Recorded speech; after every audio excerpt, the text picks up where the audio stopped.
Assalamualaikum warahmatullahi wabarakatuh. Selamat datang di Selendang Misteri. Dan kali ini kami akan membawakan sebuah cerita berjudul Mbah Bongkok dari akun yang bernama Agil R Saputra. Dan buat kalian yang pengen baca ceritanya langsung, kalian bisa klik linknya di kolom deskripsi di bawah. Dan langsung aja mari kita mulai kisah misteri dengan judul Mbah Bongkok Part 1. Sekitar tahun 1950-an, di desa yang berada di pinggiran kota Temanggung, hiduplah seorang anak tunggal dari seorang keluarga yang kaya raya. Sebut saja namanya Rusman. Umurnya sekitar 20 tahun pada saat itu. Di antara teman-teman sebaya Rusman adalah pribadi yang paling jumawa. Ya, bisa dimaklumi, dia itu adalah satu-satunya orang yang mengenyam bangku pendidikan di tahun itu. Secara dia juga anak tunggal dari tuan tanah.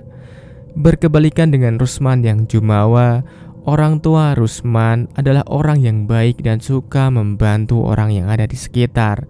Mereka adalah pekerja keras. Bapak ibu Rusman tetap giat mengurus sawah, padahal mereka mempunyai tanah yang luas di mana-mana.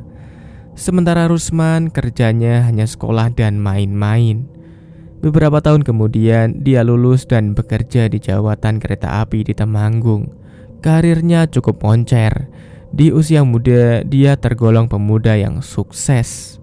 Alih-alih menata masa depan, dia justru masuk ke dunia kelam, judi, miras, dan prostitusi. Sampai akhirnya pada tahun 70-an, jawatan kereta api seluruh Temanggung ditutup. Mau tidak mau dia harus pulang ke desa meninggalkan pekerjaan yang cukup bergengsi kala itu. Sudah jatuh tertimpa tangga. Selang 2-3 bulan, bapak dan ibunya meninggal di sawah karena tersambar petir. Tinggallah Rusman seorang diri di rumah joglo yang besar itu. Mungkin semua orang menyangka, gak apa-apalah, yang penting Rusman warisannya banyak. Namun disitulah awal dari bencana itu terjadi. Tragis memang, orang tua meninggal di usia senja dengan cara seperti itu. Di tahun 70-an, umur Rusman waktu itu 40 tahunan, dan dia belum menikah. Berbeda dengan sebayanya yang rata-rata sudah memiliki anak 2, bahkan ada yang 5. Mungkin karena terlalu senang bermain perempuan, jadinya dia begitu. Masih jomblo di umur 40 tahunan. Dan karena tersembunyi di balik sosoknya yang gagah dan berwibawa, warga desa tidak pernah mengetahui kelakuannya sebenar-benarnya. Dan sampai akhirnya, karena mungkin dia dulu selalu dimanja, dia mulai frustrasi sepeninggal orang tuanya. Saat itu tanahnya masih sangat banyak, warisan juga berlimpah karena dia adalah orang terkaya di desa itu. Dia mulai mengisi hari-harinya dengan judi, main perempuan, sampai akhirnya tanahnya satu persatu habis terjual.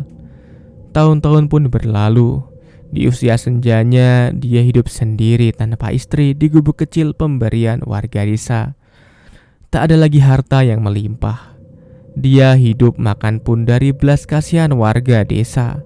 Sehari-hari hanya di dalam rumah dan keluar sore hari menyusuri kali dengan tubuh yang membungkuk, linglung tanpa menyapa satu orang pun. Hingga akhirnya di tahun 2017, dia ditemukan bundir dengan gantung. Rumahnya yang jauh dari pemukiman dan jarang dilewati warga, jenazahnya baru ketahuan sekitar 1 bulan setelah kejadian. Warga desa mulai bertanya-tanya, kenapa Mbah Bongkok atau Rusman ini sudah tidak kelihatan jalan-jalan, dan setelah dicek, dia malah bundir. Dari sinilah kejanggalan-kejanggalan itu terjadi. Setelah penemuan jasad Mbah Bongkok itu, malam itu juga jenazahnya dikebumikan. Tidak ada yang aneh dari semua prosesi pemakaman. Semuanya berjalan lancar dan berjalan wajar. 3 sampai 7 hari, 40 hari masih terasa aman, walau penduduk masih terasa sangat ketakutan dengan kejadian yang tak pernah terjadi di desanya tersebut. Setelah 40 hari, di acara kerja bakti minggu, warga memutuskan untuk membongkar gubuk Mbah Bongkok untuk dialihfungsikan. Entah kebetulan atau tidak, setelah gubuk itu dibongkar, desa mulai terjadi kejadian yang aneh. Setiap malam ada suara langkah kaki mirip Mbah Bongkok. Srek, srek, srek. Dan ketukan pintu di hampir semua rumah warga. Suara batuk khas Mbah Bongkok membuat seluruh warga desa ketakutan. Dan atas saran dari sesepuh desa, warga akhirnya kembali membangun gubuk yang telah dirubuhkan itu. Saat proses pembangunan kembali gubuk itu, ada kejadian yang aneh pula. Ada seorang yang bernama, sebut saja Pras. Waktu itu dia sedang memotong dan membelah pohon bambu, hingga akhirnya tiba-tiba jarinya terpotong. Yang lambat laun membuat Pras ini menjadi depresi dan gila. Entah ini adalah kutukan atau kebetulan semata, namun hal itu membuat warga menjadi semakin takut dengan Mbah Bongkok.